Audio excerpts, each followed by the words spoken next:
Hello students, New English High School and Junior College. Managed by our esteemed CEO Mr. Prakash Gurnani Sir and our Principal Mrs. Jyoti Gurnani Madam have taken this initiative of providing online lectures for all students of 12th Science, Arts and Commerce departments as we are all fighting with the ongoing pandemic. We hope all of you will be benefited by this. Myself, Mrs. Subarna Basu from Department of English will be taking up your prose part, chapter 1.2. The title of the lesson is On Saying Please by Alfred George Gardiner. Let's see the theme of the lesson. Through the behavior of a bus conductor, author has shown us how good behavior attracts people towards us and spread cheerfulness around. For behaving good, we need only a beautiful heart who cares and be compassionate to others. A well-behaved person makes work atmosphere healthy and his job also lightens because he will always receive cooperation from others. We can sometimes give way to others to avoid unnecessary arguments. In On Saying Please, author points out the value of manners and courtesy in social life with the help of two stories. The first one we have already seen, the story of a liftman. Our today's story will be the next one, the story of a bus conductor. So here is our story of the bus conductor. As you can see from the picture, the kids getting down from bus. Though the bus conductor seems to be only collecting money and giving tickets, but he has a crucial role to play. When he is good-natured and takes care of the people in the bus, like when we send our children to school, the parents become so comfortable sending them with such a person. In our lesson, we will see such a good-natured bus conductor. In continuation of our story on saying please, our next story is that of this bus conductor who was very benevolent by nature. Benevolent means one who is very kind and friendly. The writer recalls a day when he boarded the bus without money.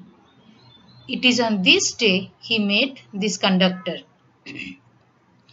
He remembers those conductors who usually are very unfriendly in such a situation, where a person would say that he forgot the money, they would insult them loudly or tell them to get down from the bus.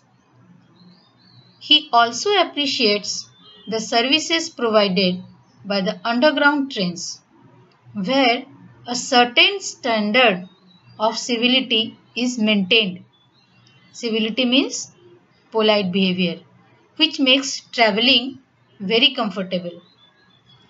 Nevertheless, coming back to that day, when author, after getting inside the bus, remembered that he forgot his wallet at home.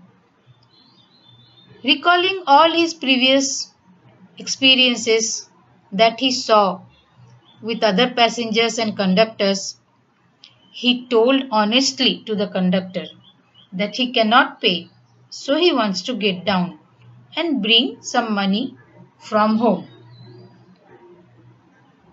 To his surprise, the conductor told him that he need not get down and asked him where he wanted to go.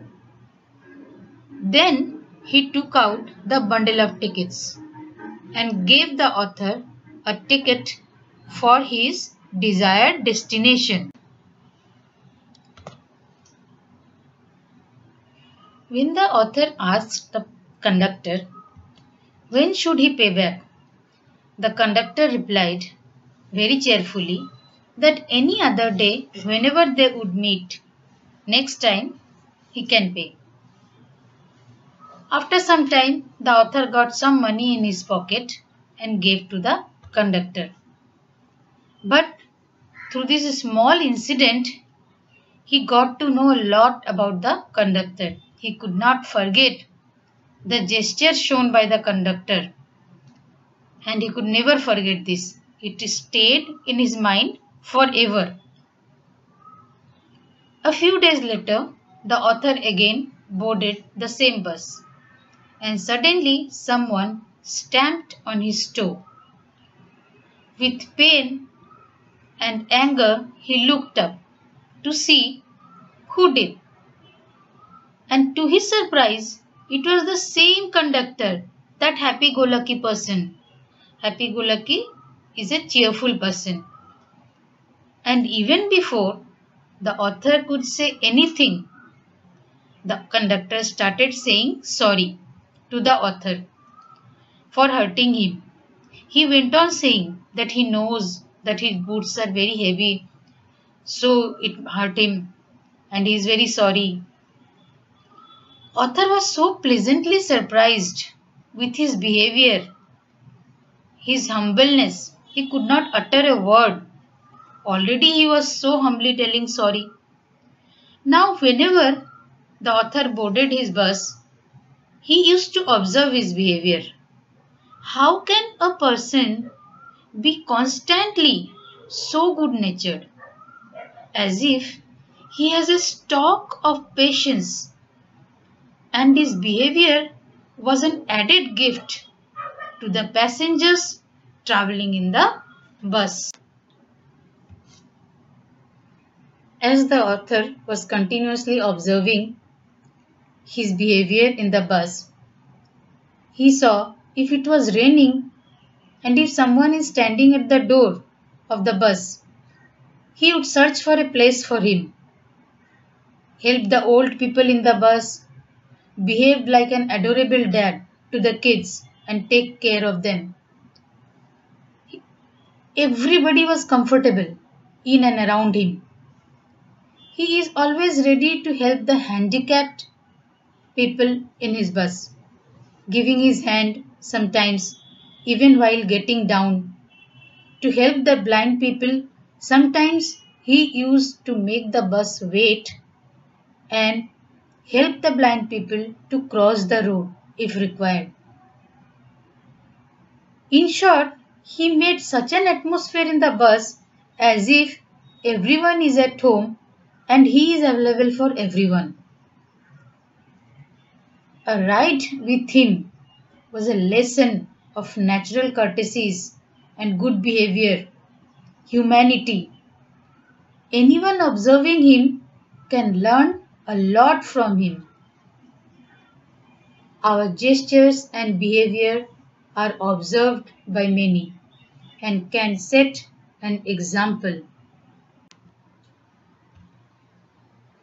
As we have already done earlier also, after the story, a short introspection to study the basic things of the story. I can quote here, as John Keats said, "Nothing clear up my spirits like a fine day." What does that mean? That means a fine, beautiful and sunny day refreshes and rejuvenates us. It's nothing like that. In the same way, when you are with a person who is cheerful, happy and spreading joy, then you all will be very happy. A cheerful person can make even a darkest day bright with his behavior, just like this bus conductor. No one can stay unhappy with a person like him. and therefore it was always a refreshing atmosphere in the bus. His friendly feelings infected others, means others are also getting example how to behave, and his work is also lightened because everyone around him is in good mood. And when one works in a joyful atmosphere, definitely work doesn't seem like a burden. So the key word is happy behavior. Happy behavior is a good investment to the society with good returns in the form of good behavior from others also.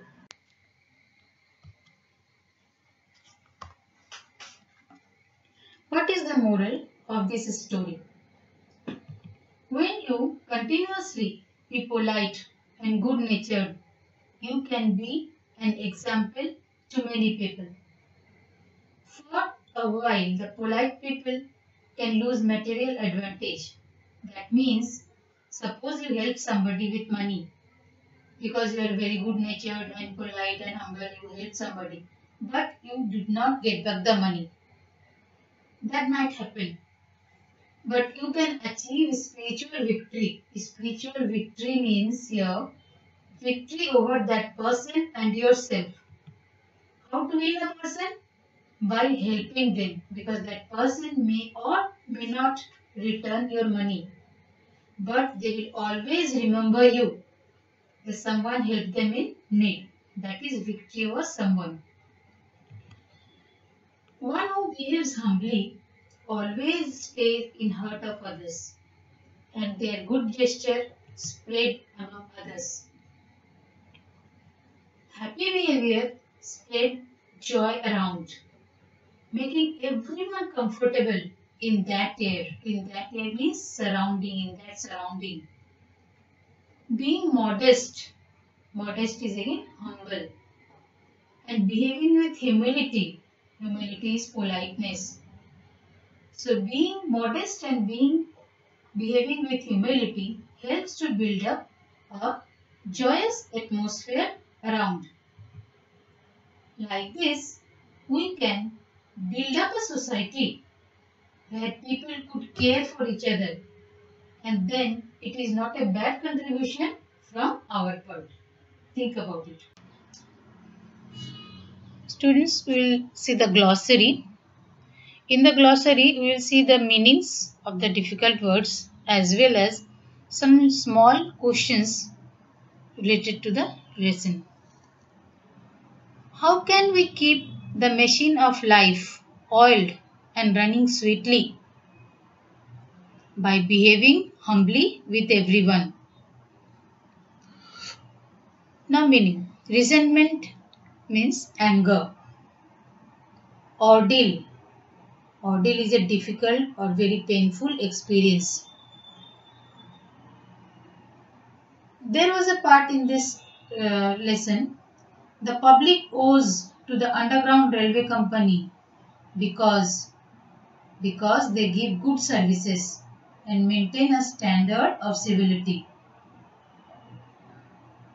Knave. Knave means a dishonest person. According to the conductor, what are the stale old tricks? The stale old tricks are the lies the passengers sometimes say about not having money.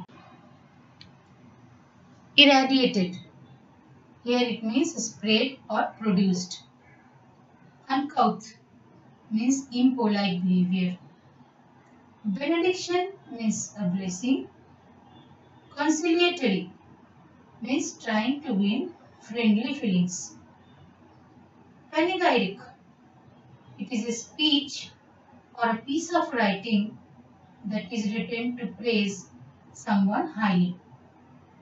There is a phrase here in the lesson, lower than the angels, which means less than perfect.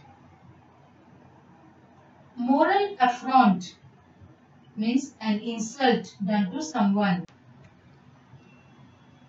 Coppers. Here coppers means coins of low value. Cheerfully, happily. Squared, settled. Trampled on, crushed under feet. Countenance, a person's face or facial expressions. Treading, to press down something with foot. Assured, confident that you can do something. Inexhaustible, unlimited. Solicitous, caring or concerned. In our brainstorming today, we will learn collocation. What is collocation? Collocations are a group of words that often go together or placed next to each other. They give some meaning. For example, chalk, duster, teacher, student. So we can relate one word with the next. Maid, servant. We will see some of its example here also.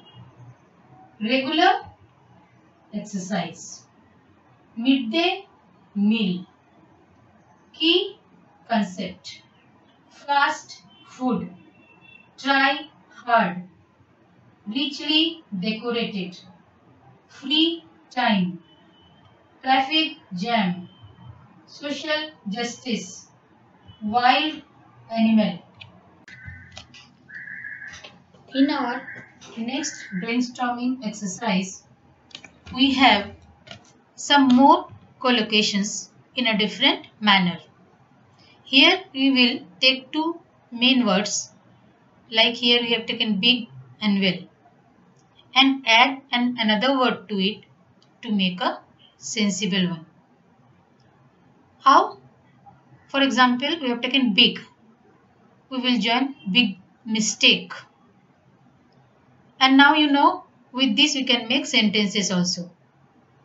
It was a big mistake. Big surprise. It was a big surprise for me. Big bash. I went to a big bash. Big shot. He was such a big shot. Big bang. Then big bazaar. Big hearted and big mouthed. Like here we have seen, here written big hearted person. Big mouthed means one who talk more is called big mouthed person. So two words together make one sensible word which we can use in our own sentences. Our next word is well. Again it is an adjective. We will see how it makes sensible word, and often it is used for praising or appreciation. See here. Well dressed. He is always so well dressed. Well-being. Mother is always concerned about the well-being of children. Well done. When you do good, teachers say, well done. Well behaved. The boy in the class is very well behaved. Well accomplished. Accomplished means doing some work perfectly. Well accomplished, done perfectly. Well said. When someone talks good, we said well said. Well to do. He belongs to a well-to-do family. Well versed. Well versed means one who knows something very well. Like we can say, I am very well versed with the computers. So you have seen how we joined two words and made a new word, and then we can use it in the sentences. Thank you children for being so patient. Here we conclude our lesson on saying please. Today's lecture part 2 was of the story of the bus conductor. You can see here we have summary, moral values, glossary and brainstorming. Thank you.